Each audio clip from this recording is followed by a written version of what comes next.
What if Anakin Skywalker never turned to the dark side? Anakin makes his way to Palpatine's office to inform him of Kenobi's success in engaging General Grievous in combat. The conversation moves towards how the Jedi don't trust and appreciate Anakin. This is Palpatine manipulating a young Skywalker. He then offers to help Anakin learn the subtleties of the Force and reveals himself as a Sith Lord. Anakin is tempted by his offer, but admits he is going to turn him over to the Jedi Council. He is still conflicted and doesn't know what path to choose. Anakin makes his way to Mace Windu and exposes Palpatine being a Sith Lord.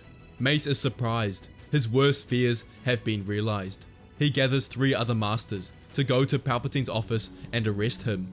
I must go, Master, says Anakin. No, replies Windu. Anakin pleads with Mace to go with them, but Windu senses confusion in Anakin and asks him to stay in the council chambers. We know in the original timeline that Anakin doesn't stay in the council chambers, but makes his way to Palpatine's office and is involved in the death of Mace Windu. However, in this what if, Anakin will stay in the council chambers until Mace returns. Mace Windu, Kit Fisto, Saisi Tin, and Aegon Kolar make their way to Palpatine's office. In the name of the Galactic Senate of the Republic, you're under arrest, Chancellor. Are you threatening me, Master Jedi? The 5 engage in close-quarter lightsaber combat, with Sidious quickly disposing of 2 of the 4 masters. Only Mace and Fisto are left. Eventually, after a rigorous duel, Fisto and Windu ultimately get the upper hand on Palpatine. They disarm him and I am going to end this once and for all. Cutting down Darth Sidious, and the Sith are gone, once and for all. Windu makes his way to the council chambers and meets with Anakin. They have an emergency council meeting, where Windu describes what has transpired. All the masters on the council are shocked. Windu continues to say, "None of this was possible without Skywalker. I was wrong to not trust him. If everyone agrees, I say he has now earned the rank of Master." No Jedi Master objects to this. Anakin stands up and moves to the center of the chamber and is deemed a Master of the Jedi Order. "By the right of the Council, by the will of the Force, I dub thee Jedi Master of the Republic." The youngest in history, the Chosen One. With the death of Palpatine, Anakin in his mind has no way of saving Padme. With Padme's birth coming very soon, he must find another way to save her. When Obi-Wan returns, he seeks his counsel. He invites Obi-Wan to his home and reveals the truth.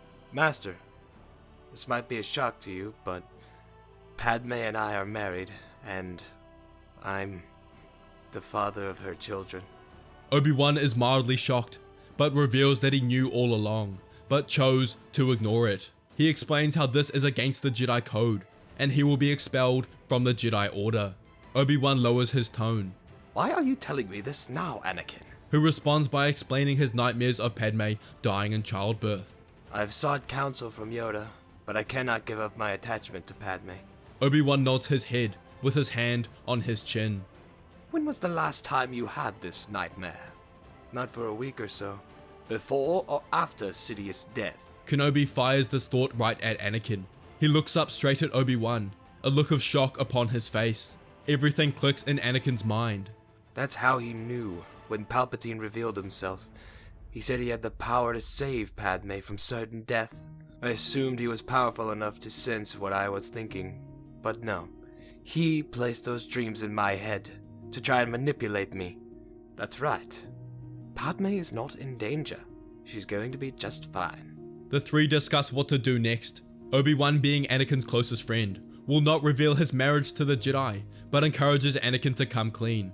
Obi-Wan believes that because Anakin fulfilled his role as the Chosen One and saved the Jedi Order, that they will exempt him and let him remain, similar to what they did with Darth Revan. I will stand by your side, Anakin, when you reveal the truth. The 2 enter the council chambers, the last 2 to arrive. All of the members are present, following the end of the Clone War. Yoda speaks first. Skywalker, something to tell us, have you? Anakin looks at Yoda directly in the eye and tells everyone the truth about his marriage all those years ago and Padme's pregnancy. Troubling, this news is.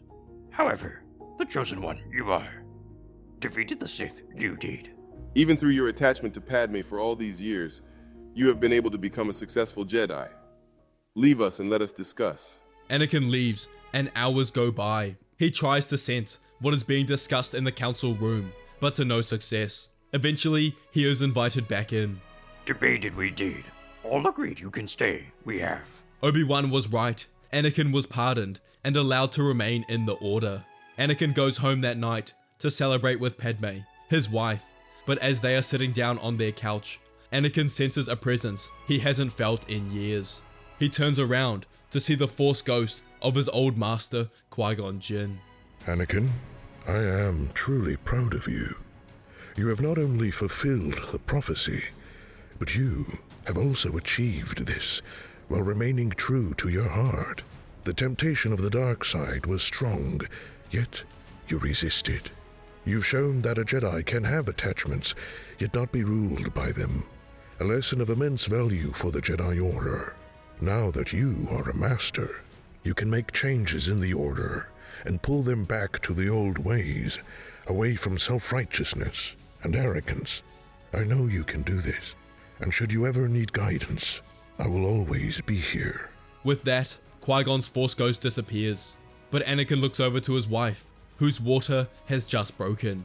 Padme successfully gives birth to Luke and Leia, and the Skywalker family is born. Ahsoka will eventually rejoin the Order after heavy persuasion from Anakin and a sincere apology from the Council. She will earn the rank of Jedi Knight and contemplates taking a Padawan of her own. Following Palpatine's death, Bail Organa is elected as Chancellor, and the Republic flourishes. 10 years later, Luke and Leia would be the best prospects in the Jedi Order and have been promoted to Padawans. Luke would become Padawan to Obi-Wan, and Leia Padawan to Ahsoka. One evening before Luke and Leia set off on their Padawan journey and leave the Skywalker household, they all meet for one last dinner. They discuss the peace the galaxy is experiencing following the extermination of the Sith. There are comments made about a rumor of Ahsoka's future promotion to Jedi Master, as well as Yoda's retirement and who will take over as Grandmaster of the Order. Before they all set off on their new journeys, Anakin reveals that Luke and Leia will have another sibling. With the number of children you have, Anakin, you could start your own Jedi Order. Everyone laughs, but Obi-Wan can't help but think of Satine, about a life that could have been his. All conflict has left Anakin. He is now a true Jedi Master, one of the most powerful there has ever been. Anakin seeks to gain a deeper understanding of the Force, and spends a lot of his time traveling around the galaxy, learning the unknown history of the Jedi and Sith. He's learnt a lot about the Jedi of old, and has embarked on the mission Qui-Gon left him. The Jedi of old would be ashamed of what the Order has become, dogmatic and obstinate, but Anakin has made changes within the Order, slowly pulling away from the Senate and focusing on the needs of the Republic people directly. 6 years later, Luke and Leia pass the Jedi trials to become Jedi Knights, the youngest ever. In this time, there have been 2 new additions to the Skywalker family. The galaxy would not see danger for many years to come, and the Jedi Order, with the help of Anakin Skywalker, entered a new era. The time came for Master Yoda to step down as Grandmaster of the Order, and there was unanimous agreement on who should succeed him. In a solemn ceremony with the Jedi Council, Padme, their children, and lead representatives of the Galactic Senate, Grandmaster Yoda passed on the mantle of Grandmaster to Anakin Skywalker. Anakin accepts this graciously, promising to uphold the traditions of the Order whilst also paving way for necessary change. Under his leadership, the Order began to evolve, adapt, and grow. He championed the idea that Jedi could form attachments and have family, an idea he'd managed to convince the Council on through his own experiences, but also his studies of the ancient Jedi of old, who also followed this path. It took time, but eventually this was accepted throughout the Order. They can have families, whilst remaining dedicated to the cause of peace and justice in the galaxy. Attachments are important, but what is more important is being able to deal with the emotions that accompany attachments. This was a core part of the new Jedi curriculum that all new Jedi would experience in their training.